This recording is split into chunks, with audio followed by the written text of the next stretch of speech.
வந்து original report தான் அப்படின்னு சொல்லிட்டு சண்முகம் சொன்னோன்னே அதிர்ச்சி அடைகிறாங்க. அப்போ இது ஒரிஜினல் ரிப்போர்ட்டா அப்படின்னு இப்போ தெரிஞ்சுதா உங்களுக்கு எல்லாருக்கும் ஒரிஜினல் ரிப்போர்ட்டுன்னு சொல்லிட்டு? இப்போ புரியுதா என் தங்கச்சி வந்து எவ்வளோ கஷ்டப்படுறான்னு சொல்லிட்டு எங்களை போய் அந்த பேச்சு பேசுனீங்க, இப்போவாவது காசை கொடுப்பீங்களா மாட்டிங்களா அப்படின்னோடனே எல்லாம் அதிர்ச்சி அடைகிறாங்க.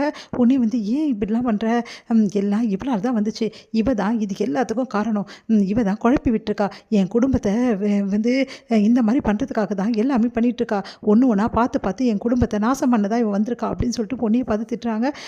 சொன்னால் கேளுங்க, நான் எந்த தப்பும் பண்ணலன்றாங்க பொண்ணி. அம்மா சொன்னால் கேளுங்கம்மா அப்படின்னு சொல்லிட்டு சக்தியும் சொல்கிறாரு. நீ அமைதியாடுறா, அவள் பேச்சை கேட்டு ஆடிட்டுருக்கியா, இப்போ பார்த்தியா ஒரிஜினல் ரிப்போர்ட்னு தெரிஞ்சு போச்சுல, இப்போ எங்கே வச்சு இப்போ மூஞ்சி தேவையில்லாமல் அவங்கள வந்து கிளப்பி விட்ற, வேணாங்க இந்த பிரச்சனையே வேணாம், நாங்கள் ப்ரெஸ்ஸுக்கு போயிடுறோங்க, எதுக்கு தேவையில்லாத பிரச்சனை அப்படி, ஐயோ அதெல்லாம் எதுவும் பண்ணாதீங்க, உங்கள் காசை நாளைக்கு வந்து வாங்கிக்கங்க, எந்த பிரச்சனையும் கிடையாது, நான் உங்களுக்கு எடுத்து வச்சுறேன் காசை அப்படின்னு சொல்லிடுறாங்க. சரிங்க நாளைக்கு ஆனால் நீங்கள் கொடுத்துடணும் அப்படி சொல்லிட்டு போயிடுறாங்க. இங்கே வந்து இவளெல்லாம் வச்சுக்கிட்டு என்ன பண்ணுறதுன்னு தெரில, இந்த மாதிரி ஆளுங்களாம் நம்புற பாரு ஒன்றெல்லாம் என்ன சொல்கிறது அப்படின்னு சொல்லி சக்தியை திட்டிட்டு போகிறாங்க.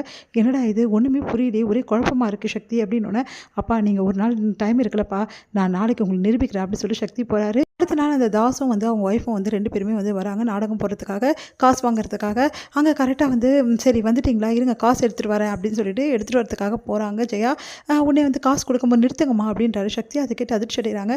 மா இவங்கெல்லாம் சொன்னதெல்லாம் ரொம்ப பெரிய பொய்மா, இவங்க உண்மையிலே ஹஸ்பண்ட் ஒய்ஃப் 2 பேருமே இவங்க வந்து பணத்தை வந்து ஏமாற்றி வாங்கிறதுக்காக தான் இந்த நாடகம் போட்டிருக்காங்க, இது வந்து ஃபேக் ரிப்போர்ட்மா, நான் எல்லாமே கண்டுபிடிச்சிட்டேன் அப்படின்னு சொல்லிட்டு சக்தி சொல்கிறாரு. அதை கேட்டு அதிர்ச்சி அடைகிறாங்க.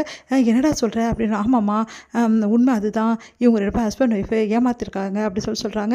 போலீஸும் வந்துடுறாங்க. ஆமாங்க இவங்களை பற்றி விசாரிக்க சொல்லி சக்தி எங்ககிட்ட சொன்னார், அதன்படி நாங்கள் விசாரித்தோம், இவங்க 2 பேருமே வந்து போலியானவங்க, இவங்க இந்த மாதிரி நிறைய பேரை ஏமாத்திருக்காங்கன்னு சொல்லிட்டு போலீஸ் சொல்கிறாங்க. அதை கேட்டு ஜெயா அதிர்ச்சி அடைகிறாங்க. வந்து போலீஸ் விசாரிச்சிடும் போது கரெக்டாக சிவானி அங்கே வரா. இந்த மாதிரி இவர் தான் என்னை வந்து தூக்கிட்டு போனார் அப்படின்னு சொல்லிட்டு உண்மையை சொல்கிறா. அதை கேட்டு எல்லாம் அதிர்ச்சி அடைகிறாங்க. அப்போ சிவானி தூக்கிட்டு போனது நீ தானா, உனக்கு எவ்வளோ திமிரு இருக்கும் அப்படின்னு சொல்லிட்டு சக்தி வந்து அவர்கிட்ட வந்து தாக்க போகிறாரு.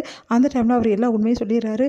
ஆமாம் நான் தான் சிவானி தூக்கிட்டு போனேன், தயவு செய்து எல்லோரும் மன்னிச்சிடுங்க, ஆனால் இதுக்கு காரணம் எப்படியாவது வந்து சுந்தரத்துக்கிட்ட பணம் வாங்கலாம் தான் இதெல்லாம் நான் பண்ணேன், ஆனால் இந்த விஷயம் சுந்தரத்துக்கு தெரியும், தெரிஞ்சு தான் வந்து அவர் எங்களுக்கு இன்னும் கூட கொஞ்சம் பணம் கொடுத்தாரு அப்படின்னு சொல்லிட்டு எல்லா உண்மையும் சொல்கிறாங்க.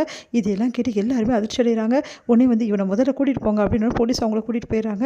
இதெல்லாம் கேட்டு வந்து செம காண்டாவது எல்லாருக்கும். உடனே வந்து சுந்தரத்தை வந்து வர வைக்கிறாங்க. மாமா என்னை கூப்பிட்டு அமைச்சிங்களான்னு நினச்சேன், நீ எல்லாம் ஒரு மனுஷனா, பெத்த குழந்தையே வந்து இந்த மாதிரி பண்ணியிருக்கியே, நான் இவ்வளோ நாள் வந்து நீ கொஞ்சம் வந்து உன் மேலே கருணை இருந்தது அது எல்லாமே போயிடுச்சு அப்படின்னாங்க. ஜெயா செமையாக டென்ஷன் ஆகிறாங்க.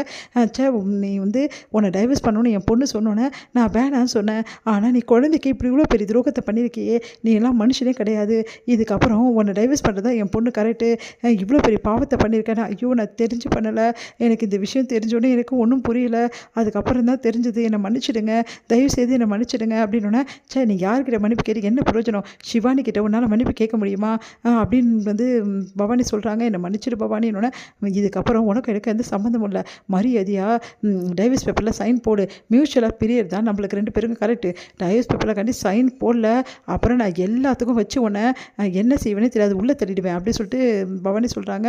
என்ன பண்ணுறதுன்னு தெரியாமல் சரி நான் டைவர்ஸ் பேப்பரில் சைன் போடுறேன்னு ஒத்துக்கிறாரு சுந்தரம். இங்கே வந்து ரொம்ப மனசு கஷ்டத்தோடு இருக்காங்க ஜெயா.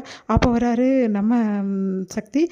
இப்போ என்ன சொல்கிறீங்க எல்லாரும், இவ்வளோ நாள் வந்து குழந்தை வந்து காணா போனதுக்கு காரணம் பொன்னி தான் சொல்லிட்டு, பொன்னி எப்படியெல்லாம் பேசுனீங்க அக்கா, நீ கூட எவ்வளோலாம் பேசினாக்கா, சாரிடா என்னை மன்னிச்சிடு, சாரி பொன்னி அப்படின்னு சொல்லிட்டு மன்னிப்பு கேட்குறாங்க பவானி. அம்மா நீங்கள் எவ்வளோ பேசுனீங்க இப்போ புரியுதாம்மா, பொன்னி எப்படிப்பட்டவன்னு சொல்லிட்டு எல்லாத்துக்கும் காரணம் அந்த சுந்தரம் தான் அப்படின்னு சொல்லிட்டு டென்ஷனாக வராரு.